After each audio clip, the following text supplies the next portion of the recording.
There are many complaints online in forums on social media about certain specifications of watches, but there's always the question, do manufacturers listen to us or not? Well, in some cases they do. When I had here the first Redentore Ultrablack by Venezianico, many of you guys commented that watch is too big. And now it's back in 36 millimeters. So congratulations, little victory. But now let's check it out.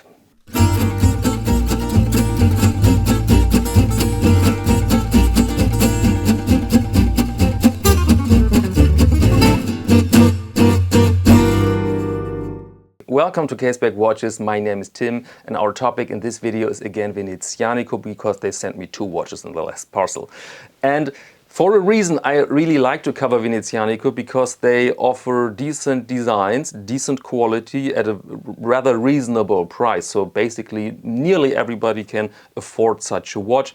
And we did this giveaway in one of the last videos. So this Venezianico, the last one, went to Sweden. But before that, as said, we had the Ultra Black here in the studio. Very fascinating watch where the black really is the key feature of the watch. And why is this so special? Well, because black is not an ordinary color. If you imagine red or blue, you see basically a ray of light, and the frequency of this ray determines how you can see that color. So when you imagine a creature from outer space with a completely different eyesight, this creature could see the red as something completely else. Is this correct English? I don't know. So anyway, you know what I mean.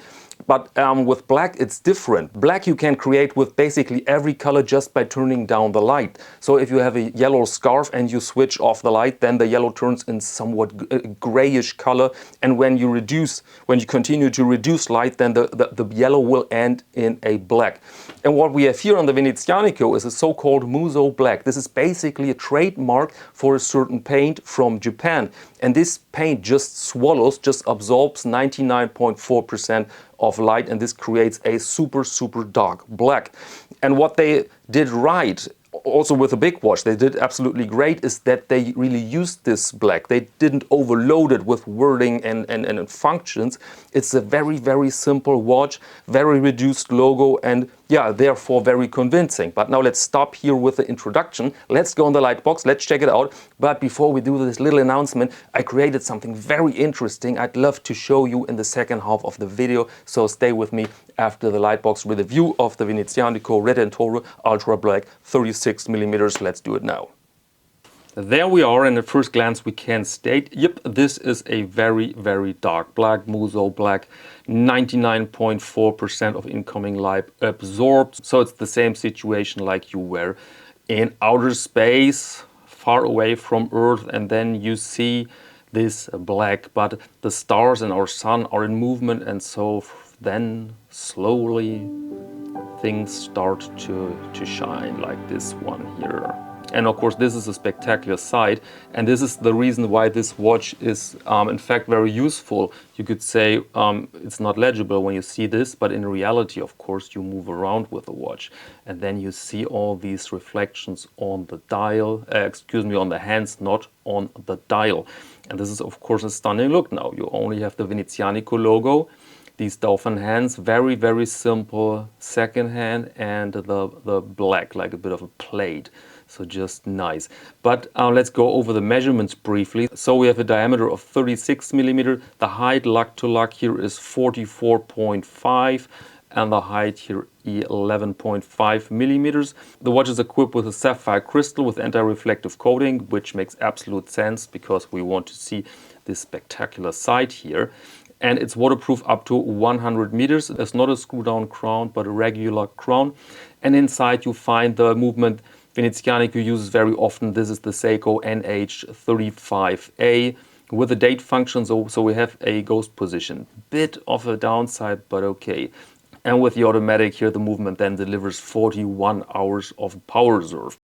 And normally I go now into detail, but this watch is so clear that you have everything in front of you. We don't have to zoom in. We see at first glance all elements, and I think this is the fascination of this dial design. The case is not altered, so this is the same case of the bigger version but scaled down, but you see all these elements, the lug form, the high polished bezel, the brushed sides here, marked crown.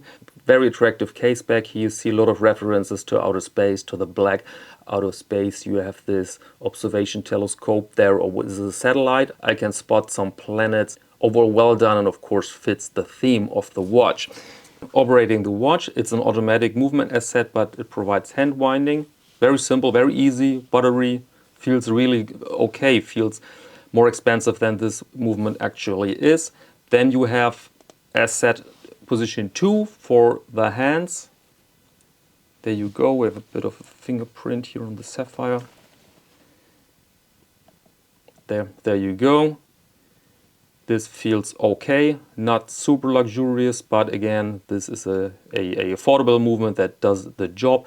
And unfortunately, you have a position 1, which is kind of a ghost position. You hear there's something going on inside, but of course we cannot see anything. But all right, I get it. It's an affordable watch. And this watch here comes on this calf leather strap. And available is also this typical Venezianico metal bracelet. But I must say, in this case here, I prefer it on that black leather. Makes so much sense. So that this, I think, is a bit more convincing than on the metal bracelet. Although, let's check it out. Let's put it on the metal and then we see how it looks like. And here we have it on the bracelet. And now it's a pretty different watch, right? Pretty different watch. Butterfly clasp. Very comfortable to wear. Very comfortable and well-made bracelet, so I'm absolutely happy with that too. So if you like it on metal, you can do that. It seems to be high now, but I think this is a bit misleading. We have our 11.5 millimeters, but compared to the rather small diameter, this looks higher than it is, I think. Did I mention the lug width? I don't think so. This is an 18 millimeter lug width. And so in my humble opinion, this is the better option with 36. It fits the style, in my opinion, better, but of course this is personal taste. And when you say, no, I want that thing as big as possible, then yeah, go for it and feel free to be happy with a bigger watch. I mean, we're all different in our taste.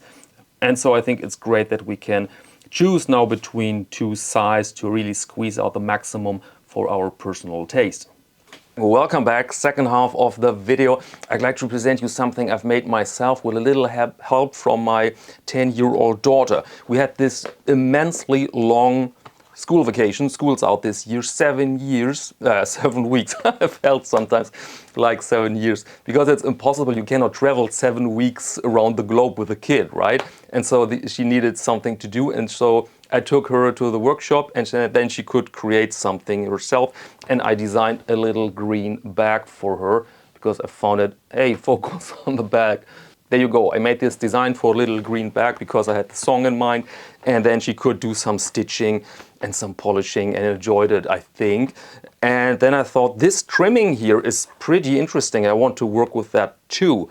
And it reminded me, believe it or not, it reminded me of trains. And I thought Art Deco trains often had these design elements that gave an impression of speed. And I thought, wow, that's pretty cool. Let's create a wallet with that trimming, Art Deco elements, and a speedy name, because all these trains, or not all these trains, but some of these trains had very cool names, like the Flying Scotsman, something like that.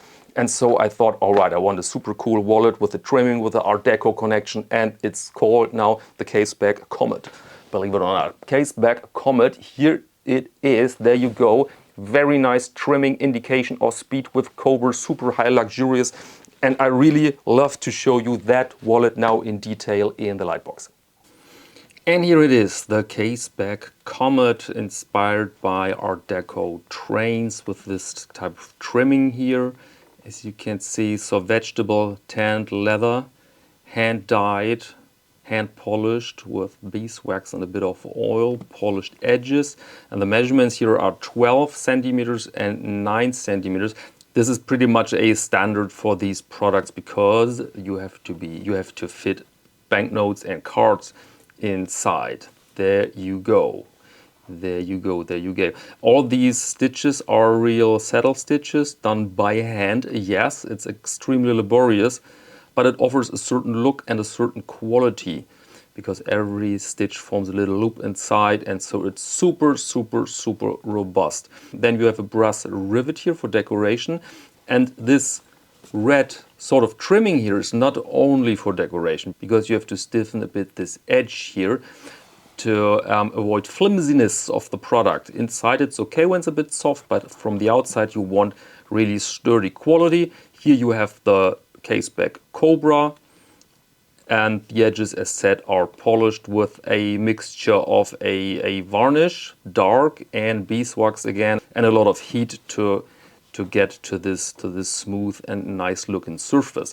And people always ask, how many cards can you stuff in? I have, I think, 4 inside, but I think you could go up to 5 or 6. But at the beginning it would be stiff then. It will be stiff, so you have to break it in, but you have to break it in anyway, because I don't want to deliver that very loose, because some people always have 2 cards and then it shouldn't be super loose.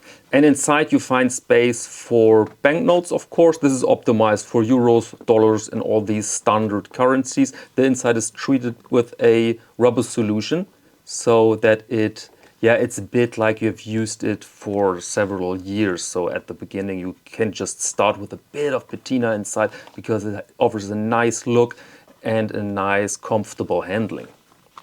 This is heavily used now, so you see some scratches. For me personally, completely in order. This is a product for heavy duty, but if you worry about scratches, then you can put a bit of, let's say, shoe polish on top, and then you can rub it away. You can polish it until these scratches are very, very dark, but in my eyes they give the product a bit of character. If you want to have a nearly scratch-free product, you find also box calf leather in the shop. This offers really, really scratch-resistant quality. But here the patina and a few marks are part of the charm, I think. Okay, that's the Caseback Comet. I'm producing right now the first series. It's rather expensive, 229 euros, but the amount of work is absolutely insane, and I think the product really is worth it. This price is indicated, of course, as the law suggests here, with VAT. When you are in the UK, United States, Australia, then of course you can deduct 19%, then you are around 190 euros, I think, for the Caseback Comet. All right, and now last part of the video, I'd like to show you an interesting image sent in by a viewer to Caseback Watches at iCloud.com. And this comes from a lady, her name is Tamika, from the US, and she writes, I wanted to share my take on a fun summer watch. The yellow asymmetrical dial is so vibrant. Fell in love with it when I put it on my wrist at the SF Wind-Up Watch Fair this year, and thus the hunt for it began. Currently sold out on Laurier's website. Yeah, Tamika, thank you very much for sending this in. And this is so funny. We're debating here sizes, and then the lady comes with a rather normal wrist size for a lady, I think, and wears a, I think, 39mm watch, and it looks just gorgeous, because you have this nice contrast between skin tone, the yellow dial, then this little leather bracelet you're wearing there, and it's just a great look. Demonstrates that we can debate sizes, watch sizes, but it doesn't make at the end not so much sense. Our personal taste really is the benchmark. And so, Tamika, thank you. And dear viewer, when you want to participate here, then you can send in watches, wrist shots, maybe some interesting sites from your area to casebackwatches@icloud.com. And that's the end of this video. Thank you very much for your attention, and until next time.